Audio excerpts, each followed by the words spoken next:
Vietnam's economy in recent years has made strong and positive changes. In the process of international integration, Vietnam has developed economic cooperation and agreements with many major countries in the world. Based on its inherent strength, Vietnam is one of the major agricultural exporters in the world. To better understand Vietnamese agricultural exports, our video explores Vietnam agricultural export to the EU and how it will increase its output by 10% in the period of 2020 to 2025. This is the summary of agricultural exporting to EU scenario of Vietnam in the 3 years from 2015 to 2017. Firstly, in 2015, fruit and vegetable sector nearly reached a half mark compared to the previous year. Meanwhile, coffee, rubber, rice, other products witnessed a fall, with a percentage between 15 and 30. In 2016, Vietnam ranked 12th with supply to EU. Exports of agricultural products to EU increased 6 times. Lastly, in the year 2017, agricultural items have strong growth compared to 2016 and reduction in turnover percent. In the overview of the exporting market in general, there are 2 main issues. First, the commodity of agri-product export in Vietnam to the EU is coffee.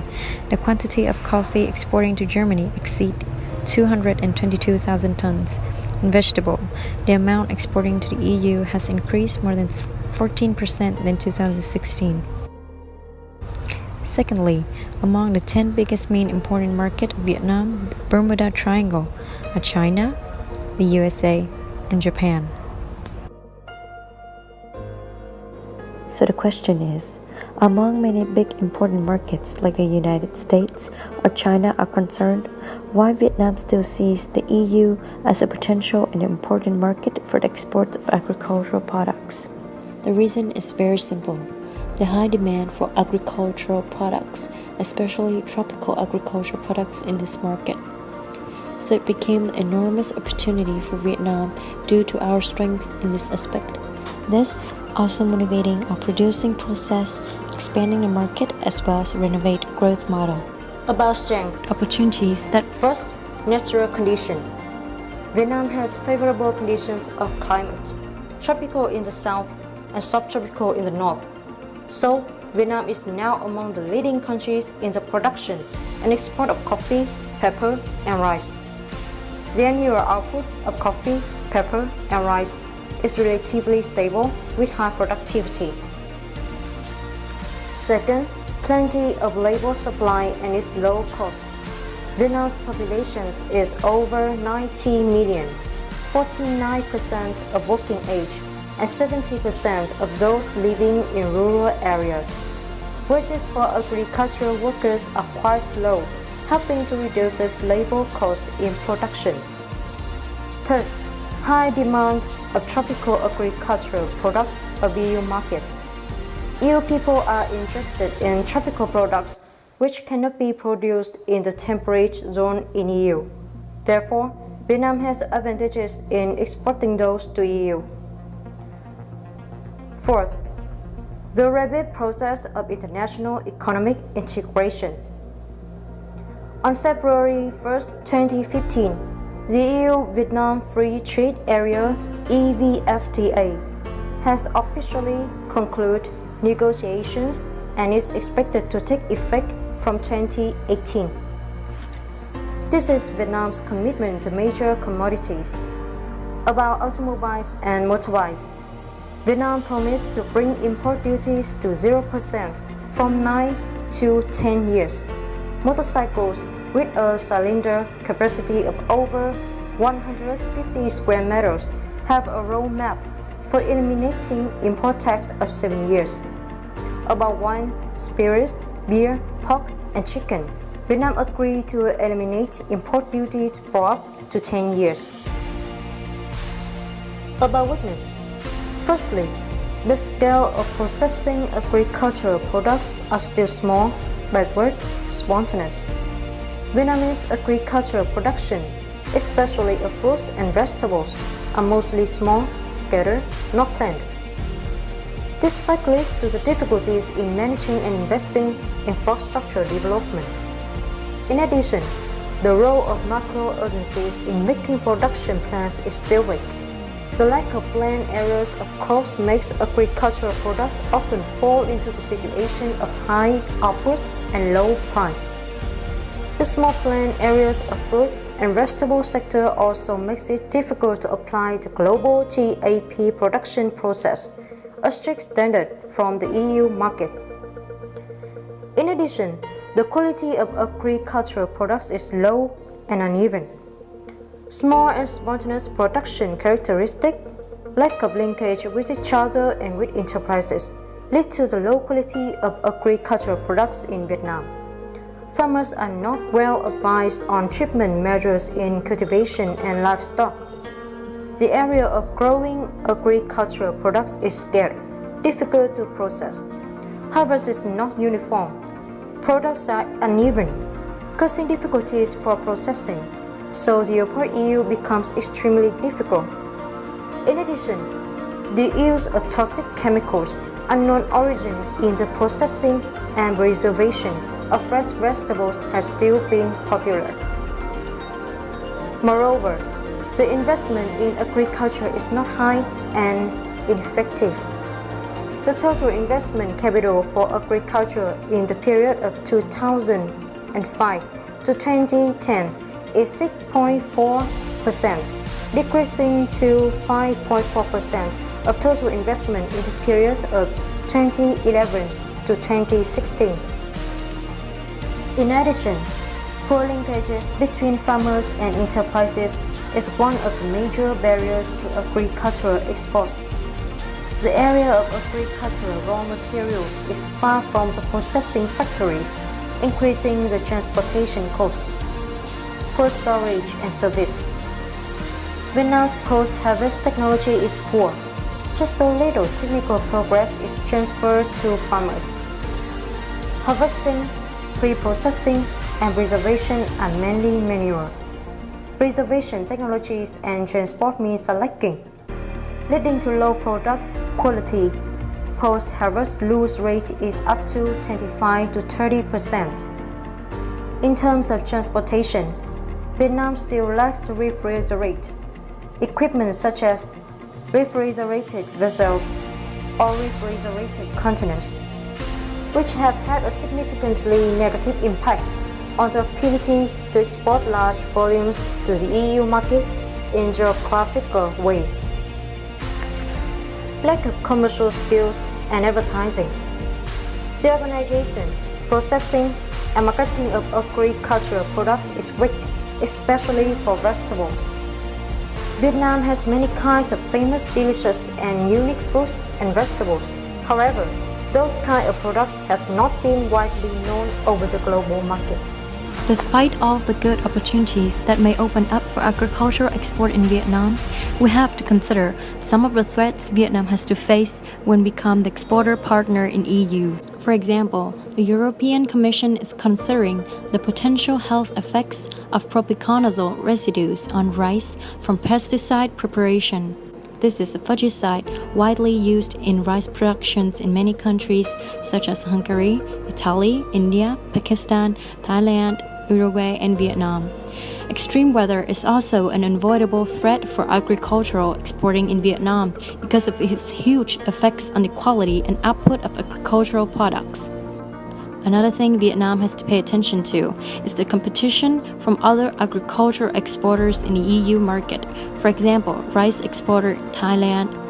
This brings the ministry an important question: how to improve the quality of agricultural products and win the race. Largest agri-foods producers are China, India, US.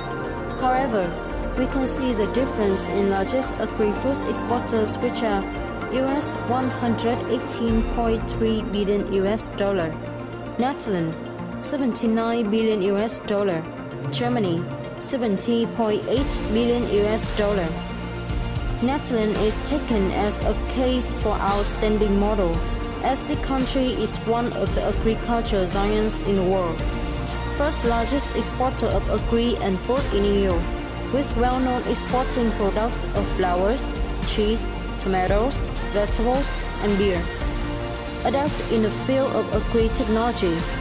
The Dutch people focus on intensive but sustainable farming, indoor farming in greenhouses. They employ robots to pick soft fruit and have automated meat separators and potato processors. Educating agricultural workforce is one of the priority policy of Netherlands Ministry of Agriculture. Research for products and processes for agri-food are applied with the agent INZO Food Research. They have Wageningen University, which is the world's #1 institution for agricultural education, and 12 of the world's biggest food and drink companies have research and development facilities in the Netherlands. Among them are Danone and Heinz. For sustainable economic development of the agriculture sector, policies of other ministries than the Ministry of Agriculture are also important. First, macroeconomic policy. For an export-oriented agricultural sector, it is important that the currency rate, inflation rate, and interest rate develop favorable with other countries. An important objective in this respect was to follow the economic development of Germany, the main market for Dutch agriculture and other products. Inflation rates depend, amongst others, fiscal and monetary policy on the development of labor wages. Second, fiscal policies. For almost a century, Dutch farmers pay taxes in a normal manner, based on their income account. In this system, depreciation on investments and paid interest stimulates investment. Third, taxation. Cooperation between public and private parties is a special characteristic of the Dutch economy.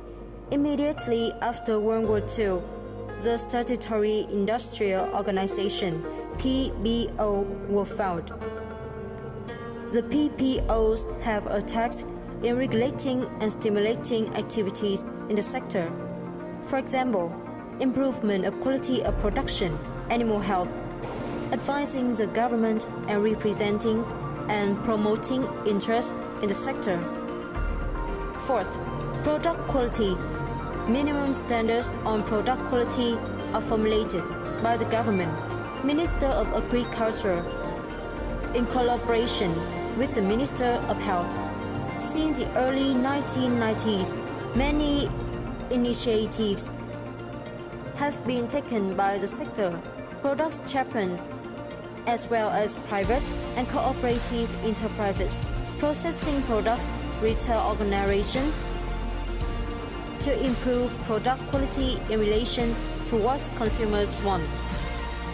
Fifth, EU Common Agricultural Policy (CAP).